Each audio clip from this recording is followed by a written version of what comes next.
नमस्कार दोस्तों, स्वागत है आप सभी का आज के दिन विशेष कार्यक्रम में। आज है 15 फरवरी और इस कार्यक्रम में जैसा कि आप सभी जानते हैं हम बात करेंगे आज से जुड़ी हिस्टोरिकल इवेंट्स की और फेमस पर्सन्स के बर्थडे और डेथ्स की। तो देखते हैं आज का दिन विशेष कार्यक्रम।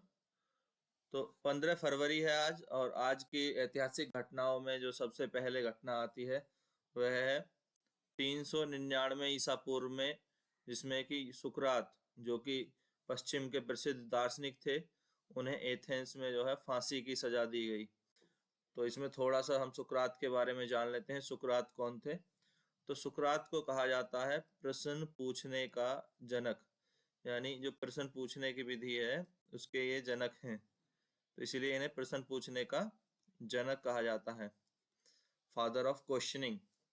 तो इनका जन्म जो है लगभग 470 बीसी में माना जाता है और ये पश्चिमी दर्शन के जनक हैं। तो ये पश्चिमी दर्शन जो वेस्टर्न फिलॉसफी है उससे जुड़े हुए हैं। किससे? पश्चिमी दर्शन से। इनके प्रसिद्ध छात्रों में रहे प्लूटो और एक और थे जो प्रसिद्ध छात्रों में गिने जाते हैं, वो है जेनोफन। तो इनके प्रसिद्ध छात्रों में प्लूटो और जेनोफन को गिना जाता है।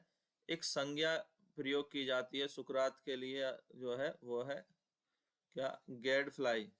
गैड फ्लाई क्या होता है कि सुकरात जो है प्रश्न बहुत पूछते थे, जो स्थापित मान्यताएं थी उन पर सवाल उठाने के लिए जाने जाते थे। तो इसलिए जो है जो भी लोग इनसे तर्क वितर्क करते थे तो वो बहुत मुश्किल में पड़ जाते थे इनके सवालों का उत्तर करने में या काउंटर करने में। इसीलिए सुकराती विधि जो कही जाती है, सुकराती विधि क्या थी? प्रश्न पूछने की, प्रश्नावली विधि। सुकराती विधि जिसे कहा जाता है वो थी प्रश्नावली विधि। ये मानते थे हर चीज पर तार्किक तरीके से सवाल करो, स्थापित मान्यताएं हो चाहे रूढ़िवाद हो या कोई भी जो घटना है, कोई भी धारणा है या कोई भी परिभाषा है, जब तक आप उसकी जांच नहीं करेंगे तो आप किसी निष्कर्ष पर नहीं पहुंचेंगे। साथ ही सुकरात के बारे में अगर जीवन के बारे में करें तो नैतिकता और अच्छे जीवन जीने पर इनका जो है काफी फोकस रहता था और इनका तर्क था कि सच्चा ज्ञान ही अंततः आपको अच्छे व्यवहार की तरफ ले जाएगा। जब आपके पास सही नॉलेज होगी, सही चीजें आपको पता होंगी, तभी आप जो है अच्छे व्यवहार करने वाले और अच्छे नैतिक व्यक्ति बनेंगे। तो अब क्योंकि इनको सवाल पूछने की, स्थापित मान्यताओं पर जो है ये सवाल करते थे, तो कुछ लोगों को इससे परेशानी भी निश्चित रूप से होती होगी। तो इसी वजह से सुकरात से काफी जो है विवाद भी जुड़े रहते थे, ये विवादों में काफी रहते थे अपने समय में। और यहाँ एथेंस में इनका जन्म हुआ था, तो एथेंस में ही जो एथेंस के जो नेता थे उनको ये पसंद नहीं आता था कि क्योंकि ये उनके अधिकारों पर लगातार वहां जुड़ी हुई रूढ़ियों पर सवाल उठाते थे, तो इससे जो है वो लोग इनको जो है परेशान करने लगे। और अंततः 399 में इन पर एक मुकदमा चला दिया गया, युवाओं के दिमाग भ्रष्ट करने का, अपवित्रता का, और उसके कारण इनको जो है फांसी दे दी गई। फिर भी जो है इनका काफी प्रभाव रहा है दर्शन पर, स्थायी प्रभाव है। पश्चिमी दर्शन का आधार है इनका ज्ञान, आत्मनिरीक्षण विधि, आलोचनात्मक सोच, ज्ञान की खोज पर इन्होंने बल दिया है। तो ये थोड़ा सा इंट्रो हमने सुकरात के बारे में जाना। और यहाँ पर एक सुकरात का विचार भी आप देख सकते हैं, ये आपके जीवन में भी काम आएगा। अगर आप मजबूत बनना चाहते हैं तो सबसे पहले अपनी कमजोरियों को दूर करें। एक बार कमजोरियां दूर हो जाएंगी तो फिर आप कुछ भी कर सकते हैं। तो यही विचार जो है आपका भी होना चाहिए। तो आपको अपने जो लूज पॉइंट हैं, जो अपनी कमजोरियां हैं, उन पर फोकस करते हुए उनको दूर करना चाहिए। और आपकी कमजोरी जब खत्म हो जाएंगी तो आप जो है बहुत मजबूत बन जाएंगे। अगली खबर पर चलते हैं। 1903 में पहला टेडी बियर जो है वो बेचा गया और 1902 में ये पहला टेडी बियर बनाया था। किसने बनाया था? मॉरिस मिचटॉम ने। तो मॉरिस मिचटॉम के बारे में थोड़ा सा आपको बता देता हूँ। ये है मॉरिस मिचटॉम। यहाँ पर इनका जन्म हुआ था 12 सितंबर को। इनका जन्म हुआ कब? 12 सितंबर 1869 में। ये रूस के थे और इन्होंने जो है एक जूस फैमिली में पैदा हुए थे और इन्हें खिलौने बनाने का शौक हो गया, तो इन्होंने पहला जो है टेडी बियर बनाया 1902 में। तो 1902 में टेडी बियर बनाया, फिर उसको 1903 में पहली बार वो बेचा गया और ये इतने सफल रहा इनका ये व्यापार, तो 1907 में इन्होंने एक कंपनी बनाई इसी टेडी बियर के लिए, जिस कंपनी का नाम था ideal novelty, ideal novelty and toy company, toy company, ये कंपनी बनाई और ये कंपनी जो है काफी सक्सेस रही टॉय के फील्ड में।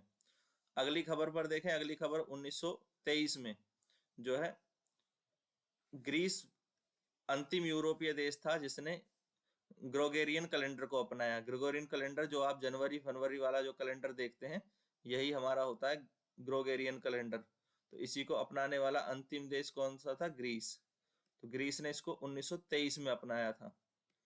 नेक्स्ट देखिए, नेक्स्ट खबर पर चलते हैं। 1665 में कनाडा का जो फ्लैग है लाल सफेद मैपल वाला, ये कनाडा का फ्लैग है, इसको अपनाया गया था। आज ही के दिन 15 फरवरी 1665 में कनाडा ने अपने झंडे को जो है अपनाया था। उसके बाद 1989 में 1989 में सोवियत अफगान युद्ध ये आधिकारिक तौर पर समाप्त हो गया था और ये लगभग एक दशक तक लंबा चलने वाला युद्ध था। 1978 के आसपास ये युद्ध शुरू हुआ था और जब ये 1989 में आकर के ये युद्ध खत्म हुआ और उसके बाद यूएन ने घोषणा कर दी कि जो यूएन की जो सेना है वो पूरी तरह से अफगानिस्तान को छोड़ करके अब चली जाएगी। तो ये युद्ध इतिहास में काफी जो है चर्चित रहता है, सोवियत अफगान युद्ध। ठीक है। फिर 2001 में पहला संपूर्ण मानव जीनोम, डीएनए का जो है सिक्वेंसिंग करके मानव जीनोम तैयार किया गया, जिसको ब्रिटिश वैज्ञानिकों ने दावा किया था और उस समय पत्रिका नेचर में प्रकाशित हुआ। तो आज से जो है 23 साल पहले ये खोज हुई थी, संपूर्ण मानव जीनोम की सिक्वेंसिंग की गई थी। तो ये भी इतिहास में वैज्ञानिक रूप से एक महत्वपूर्ण खोज है, तो आपको याद रखना चाहिए। उसके बाद 2003 में अगर बात करें तो दुनिया के 600 से अधिक शहरों में इराक युद्ध के खिलाफ जो है विरोध प्रदर्शन हुए और जिसमें 8 से लेकर के 30 मिलियन लोगों तक यानी 3 करोड़ लोगों ने भाग लिया और 600 से अधिक सिटीज में ये प्रदर्शन हुए। 600 सिटीज में ऐसे बड़े बड़ी रैलियां देखी गई, लोगों ने जो है इराक युद्ध को खत्म करने के लिए जो है शांति करने के लिए प्रदर्शन किए और ये इतिहास का आज तक का भी सबसे बड़ा शांति प्रदर्शन है। इसमें शांतिपूर्ण तरीके से ही लोगों के द्वारा प्रदर्शन किए गए और युद्ध को समाप्त करने की मांग उठाई गई। 2017 में भारत ने एक इतिहास रचा था, PSLV C-37 के द्वारा एक ही बार में 104 सैटेलाइटों को स्थापित कर दिया था। तो 104 सबसे सर्वाधिक सैटेलाइट एक बार में जो है लॉन्च करके भारत ने ये विश्व रिकॉर्ड भी बनाया था। तो 104 सैटेलाइट लॉन्च करे थे। तो ये डेट इसलिए भी आपको महत्वपूर्ण हो जाती है और वो भी थी 15 फरवरी 2007 को। अगला बात देखें तो अभी 3 साल पहले 2021 में Ngozi Okonjo Iweala, Ngozi Okonjo Iweala ये WTO की विश्व व्यापार संगठन की नेतृत्व करने वाली पहली महिला बनी थी और ये पहली अफ्रीकी भी थी। अफ्रीका से कोई पहला व्यक्ति था और पहली महिला थी। क्या नाम था? Ngozi Okonjo Iweala. तो ये नाम आप याद रखेंगे। आगे चलते हैं, आज के कुछ स्पेशल स्पोर्ट्स की और इवेंट्स की बात कर लेते हैं। तो इसमें एक स्पोर्ट इवेंट जो है 1978 में उस समय नए खिलाड़ी माने जा रहे लियोन स्पिंक्स ने जो है हैवी वेट खिताब जीतने के लिए चौंका दिया सभी को और किसको हराया? उस समय जो दिग्गज खिलाड़ी थे मोहम्मद अली, मोहम्मद अली जो है उस समय मुक्केबाजी के बहुत दिग्गज खिलाड़ी माने जाते थे और इनको लियोन स्पिंक्स ने हरा दिया था।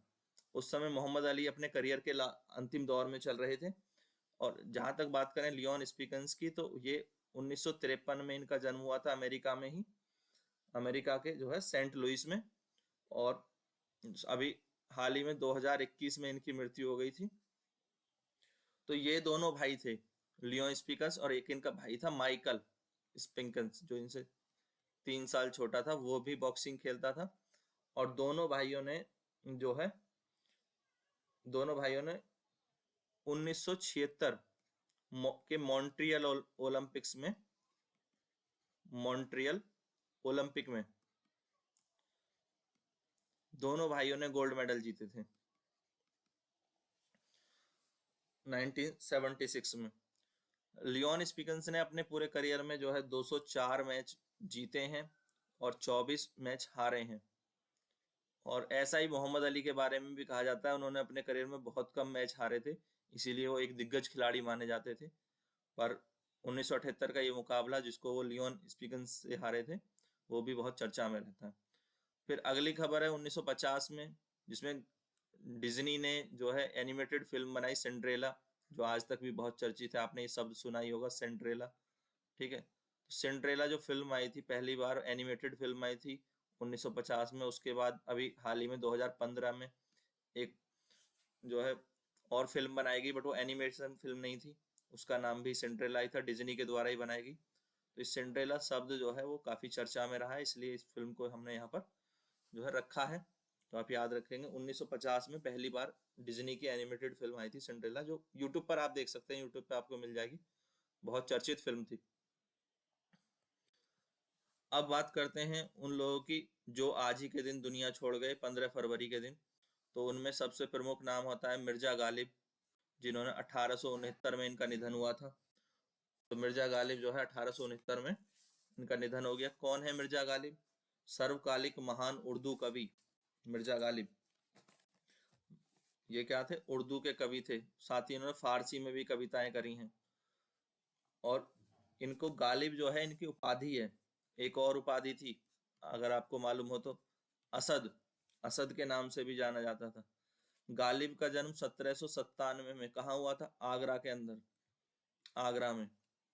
और शुरुआत में जो इनका जीवन था वो व्यक्तिगत हानियों से भरा रहा, उथल पुथल भरा जीवन रहा। ठीक है, काफी पैसे की तंगी इन्होंने देखी, और बाद में ये गजल करने लगे। गजल इनकी इतनी प्रसिद्ध क्यों हो गई कि उसके बारे में कहा जाता है कि इनकी भाषा जो थी वो कैसी थी? नवोन्मेषी। नवोन्मेषी की भाषा मतलब जिसमें रोजमर्रा के शब्दों का ये प्रयोग करते थे, और जो बोली होती थी रोजमर्रा की उसका प्रयोग करते थे, रूढ़ियों का खंडन करते थे। तो जो पहले उर्दू कविता भारी भरकम शब्दों वाली कविता कही जाती थी, पर गालिब ने उसको सरल शब्दों वाली कविता बना दिया, और उर्दू की कविताएं इतनी प्रसिद्ध हो गई। ज्यादातर कविताएं इनकी इश्क पर, इच्छा पर, इजहार पर थी, जो है जुड़ी रहती थी। एक कविता या एक गजल इनका जो है वो कुछ इस तरह से है, एक सुना देता हूं मैं आपको। हमको मालूम है जन्नत की हकीकत, लेकिन दिल को खुश रखने के लिए गालिब ये ख्याल अच्छा है। तो कुछ इस तरह की शायरी जो है गालिब किया करते थे। इनमें गहराई, बुद्धि, दार्शनिक विचारों के साथ साथ जो है सभी लोगों की भावनाओं को सम्मिलित करके ये जो है अपने कविताएं लिखा करते थे। व्यंग भी होता था उनमें, विरोधाभास भी होता था, शब्दों का खेल का भी प्रयोग करते थे। तो काफी जो है मल्टी मल्टी डायनेमिक होती थी इनकी कविताएं। तो इनकी प्रसिद्ध किताब की अगर बात करें तो किताब जो इनकी कविताओं का, इनके गजलों का संकलन है, वो है दीवान ए गालिब। दीवान ए गालिब। इसी का इंग्लिश वर्जन भी बाद में आया था, लेटर्स ऑफ मिर्जा गालिब। ये भी आपको मार्केट में मिल जाएगा, letters of Mirza Ghalib. Next देखें तो 1988 में रिचर्ड फेनमैन। रिचर्ड फेनमैन कौन है? अमेरिका के एक फिजिक्स के साइंटिस्ट हैं। ठीक है, सैद्धांतिक भौतिकी विज्ञानी के रूप में इन्हें जाना जाता है। सैद्धांतिक भौतिकी विज्ञानी थे जिन्होंने क्वांटम इलेक्ट्रोडायनेमिक्स के क्षेत्र में काम किया, और 1965 में इन्हें इसी क्षेत्र के लिए नोबेल प्राइज मिला। तो इसीलिए हमने इनको आज अपनी खबर में शामिल किया है, रिचर्ड फेनमैन। रिचर्ड फेनमैन को नोबेल पुरस्कार तो मिला ही है 1965 में, किसके लिए? क्वांटम इलेक्ट्रोडायनेमिक्स के लिए। इसके अलावा इन्होंने कण के व्यवहार का अध्ययन किया। कण के व्यवहार का अध्ययन किया।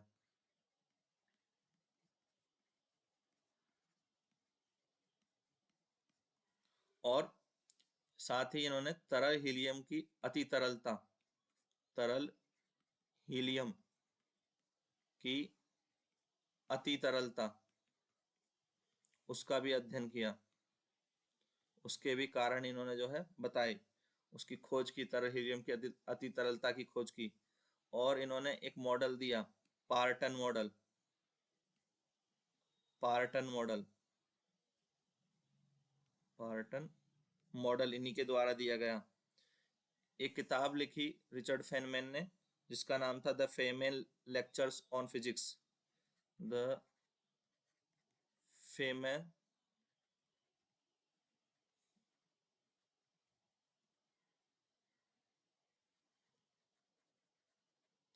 लेक्चर्स ऑन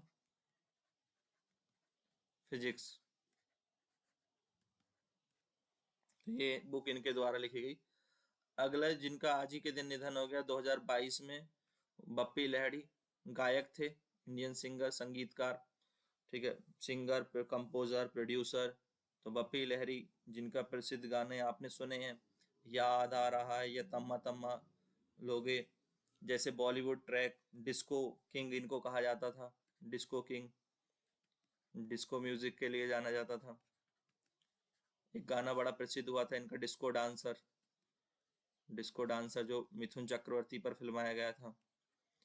तो बप्पी लहरी जो है 1952 में पैदा हुए थे और 2022 में इनकी मृत्यु हो गई। डिस्को डांसर फिल्म जो है उसी में ये गाना था, डिस्को डांसर। ये फिल्म काफी चर्चित रही इनकी।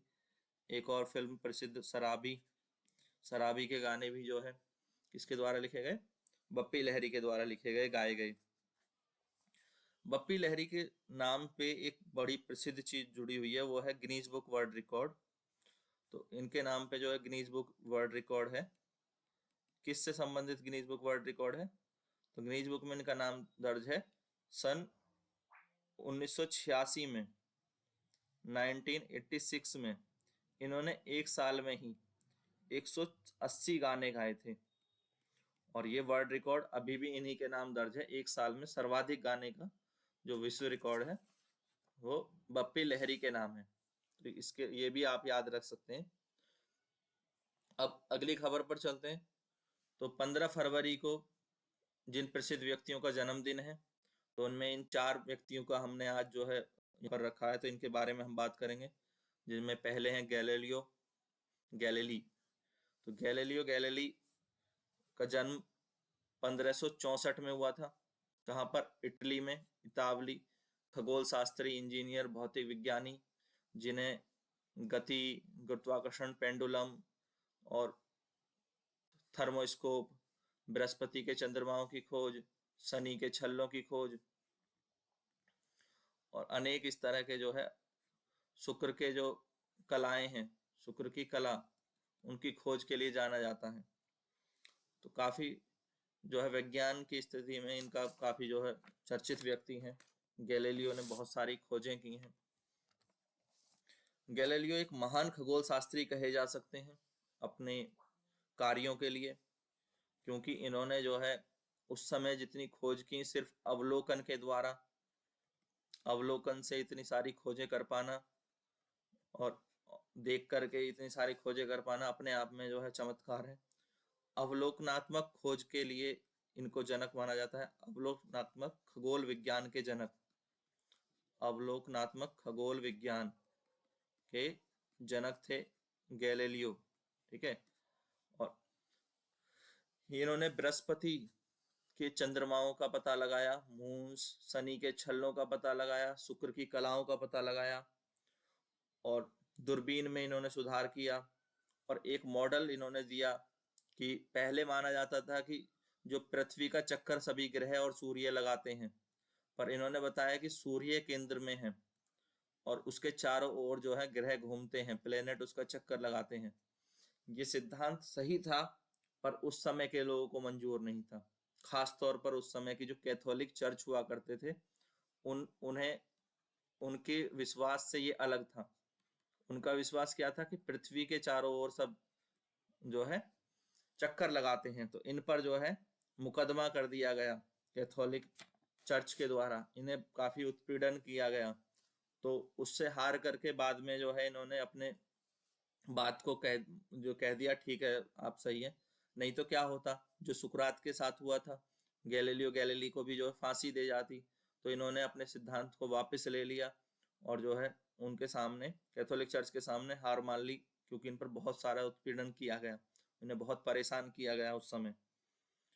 तो भले ही आप सत्य कह रहे हो, पर आप अगर समाज से कुछ अलग कहते हैं तो समाज जो है वो आपके खिलाफ हो जाता है। और यही यहाँ पर देखने को मिलता है, इस घटना में भी और सुकरात वाली घटना में भी देखने को मिलता है। 1710 में लुई 15वें जो फ्रांस के राजा थे उनका जन्म हुआ था 1710 के अंदर, और 5 साल की उम्र में ही ये राजा बन गए थे फ्रांस के, और 1774 तक ये राजा रहे थे। शुरुआत में जो है इनके चाचा हुआ करते थे फिलिप फिलिप डी ऑर्लियंस, ये इनका राजकाज देखा करते थे। तो ये नाम मात्र के राजा थे। शुरुआत में जो छोटा बच्चा था 5 साल का, कुछ काफी सालों तक जो है वो राजकाज फिलिप डी ऑर्लियस ने चलाया, और इनके मंत्री थे कार्डिनल फ्यूरी। इनका नाम मैं क्यों बता रहा हूं अभी बताऊंगा, कार्डिनल फ्लूरी।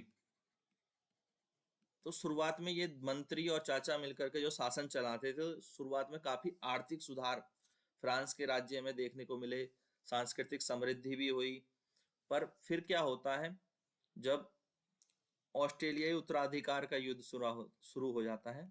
ऑस्ट्रेलियाई उत्तराधिकार का युद्ध, इतिहास में ये काफी चर्चित युद्ध है, आप पढ़ सकते हैं इसके बारे में।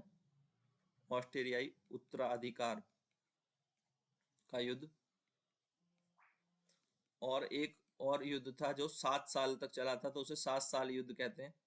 तो इन दोनों युद्धों की वजह से क्या हुआ कि जो फ्रांस के राज्य की जो आर्थिक समृद्धि थी वो जाती रही, राजकोष का पैसा खत्म हो गया, लुईस 15वें की लोकप्रियता खत्म हो गई, घोटाले और फिजूल खर्ची के लगातार आरोप लगते रहे, छवि खराब हो गई, राज्य पर कर्जा बढ़ गया, और इससे फ्रांस की जनता भी जो है वो आंदोलनों पर उतारू हो गई, क्रांति पर उतारू हो गई, और सामाजिक अशांति बढ़ने लगी, और यहाँ से जो है फ्रांस के साम्राज्य की या लुईस 15वें के शासन की पतन की शुरुआत हो गई, जो बाद में जाके लुईस 16वें के समय में क्या होता है, लुईस 16वें के समय में पूरा जो है ये फ्रांस स्वतंत्र हो जाता है, और वहां पर राजशाही समाप्त हो जाती है,